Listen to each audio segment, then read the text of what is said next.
Hello and welcome to the last of our pre-recorded Christmas New Year's specials. Today we're giving you another 3 interviews from the launch of the Alliance for Responsible Citizenship, starting with Dr. Oz, followed by the absolutely astonishing Cecilia and Malcolm. I promise you they are going to blow your mind, and then finishing with none other than Dave Rubin.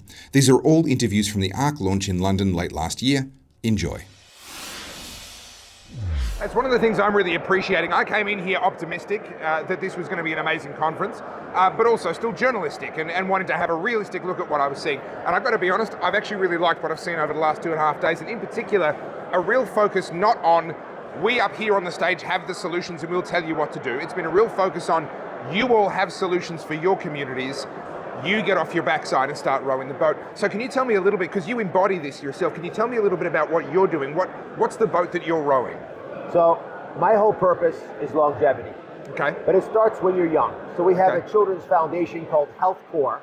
It's based on the principle of the Peace Corps. Okay. And my wife and I have raised $80 million for this foundation. We touch the lives of millions of kids. Wow. Our main goal is to get kids to realize that mental resilience will allow them to thrive in life. Yeah, so wow. workman training, getting them into trades, having them understand their own body, because if you can change your body, you can change the world outside of it. Yeah. And maybe you'll work earlier in your life and be healthier while you're working. Yeah. In addition, I'm focused on longevity because I know that if we do the right things, both prevent illness, take the right supplements, eat the right foods, exercise the right way, have a vision for your own life, you'll actually live longer. And I believe not just for prevention and disease management, but regenerative medicine, which I'm very passionate about, and I've studied quite a bit. The ability for us to stop ourselves from aging will allow us to live 10 years longer over the next decade. Think about that. We will live longer than the years coming up in front of us. So what are you going to do with that decade? Yeah. And let me give you a number that'll blow your mind. If the average 61-year-old, and that's the average age of retirement in the United States and most Western countries, if the average 61-year-old works 3 years longer, it's $1 trillion, trillion with a T, more, to the U.S. economy. Now think about that. Yeah, wow. With $1 trillion extra money, we dramatically cut the budget. We can fund Social Security and welfare programs around the world. Yeah. So let's get people to work a couple years longer by making their jobs more joyous, giving them a mission, more purpose, allowing them to live longer, and spend a little bit of that time helping humanity. What's the impact, and this is a question without notice, feel free to send me away, but what's the impact of retirement on life expectancy? I've heard things before that indicate retirement is terrible for your life expectancy. Yeah, I don't think retirement is a good health move. Right. If you hate your job, find a hobby. Right. You don't have to go work, at a position you don't enjoy, but ideally, find a job you love, change the job you have into one that you enjoy. It brings social connection with community. You then have the ability to have a bunch of additional benefits, but then most importantly, you have a purpose. You get up in the morning, there's some structure to your life, and you have that structure with people you care about. Yeah, fantastic. Now you're actually, some of the people that are behind the ARC concept and the ARC conference. I don't know how involved you've been personally, but if ARC becomes everything that it could be, everything that you would hope it to become, what would be the impact of it? The impact of ARC will be to remind you that subsidiarity is the main pathway to success. Subsidiarity means Catholic concept. Even if you're not Catholic, it's easy to understand. It's a good idea. Push decisions down to the lowest level where they can be capably met. Yeah. So there's no point having the president of a country decide when the right person to make the decision is the local government worker. You don't want the Pope deciding things that local parish priests should be deciding on. Sure. And the best person to make a decision is the head of the household. Our families are the building block of society. And the most precious covenant, the only one we really sign with society, is the marriage covenant. Sure. So allowing you and the person you care about and the children that you bring to this world to be a strong unit is a building block that no one can do for you. Yeah. It's those kinds of moves that we hope to make prominent. I've had the blessing of interviewing most of the people on the panel just for short little Instagram reel videos, just to push to the social media and also YouTube content that we're crafting. These people are incredibly passionate, brilliant, and they're donating their time for free. None of us got paid. Yeah. So they're trying to give you the answers as best we can design them. Yeah. But listen, no one's an authority, has a monopoly on good judgment. If you don't play along with us, we're not going anywhere. Yeah. So again, get in the boat, start pulling the oars, we'll be there with you. One of my favourite people that I unfortunately never got to interview before he passed away was the late, great Hans Rosling. Yeah. Now, he was a statistician. He talked about the fact that at that time, and this is going back a few decades, the prediction was that the human population would peak and stabilise at around about 11 billion people. What you're telling me is that things have changed since then, and we're not looking at a stabilisation at all. Yes, we're looking at a rapid collapse, and people dramatically underestimate how quickly. They think this is a developed world problem. It is not. Okay, can I pause on that for a moment? Yeah. Because we can go right back to the Roman Empire, and we see that the aristocratic families had much lower birth rates than the slave families even. All right, so I can understand why people would assume that this is a developed world problem, because that's historically been what we expect. Why is that not the case? Well, it's because we have, it's for a good reason. It's because we have exported prosperity so efficiently. So on average, a country has an above repopulation fertility rate, and the average citizen is learning less than 5,000 USD per year. Yes. So desperate poverty. If you look at like Latin America, so in the US, when we talk about this issue, people say, oh, we can solve this with immigration. And I go, don't you know that by 2019, even by the UN's own statistic, which famously inflates these numbers, collectively, Central America, South America, and the Caribbean fell below replacement rate.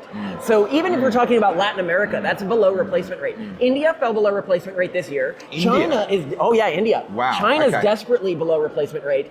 So it's only the areas of the world with the most desperate poverty. And this is a huge problem if the developed world's plan to maintain our economies is to import people from other countries. The reason it's a problem is because now we're creating an economic incentive for the developed world to keep these countries from ever achieving even a modicum of prosperity, even a modicum of gender equality, even a modicum of the things that we have promised to export around the world. We are playing a shell game where we're like, we can bring prosperity everywhere, although our prosperity depends on other places being poor. Yeah. And people are like, I remember I was talking to one guy. He's like, you really think that like America would sabotage the economies of like third world countries just to maintain its own? And I was like, What?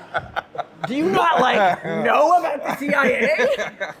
Have you read a history book? Right. All right. But I want to get to where this is all good. Okay. Please, because I'm reaching for the Stanley knife at the moment, right? Yeah. Here's where it gets all good, because we win at the end of the day. The game of human civilization has changed dramatically. When I was in Korea, I had this moment where I was like, okay, they're going to be at like 5%, 6% of their existing population in 100 years. Where are they going to get the people to fill these buildings? Because they're beautiful buildings, infrastructure, subways, you know? I was like, I guess they could take them from Japan. No, terrible fertility rate. I guess they could take them from China. Terrible fertility rate.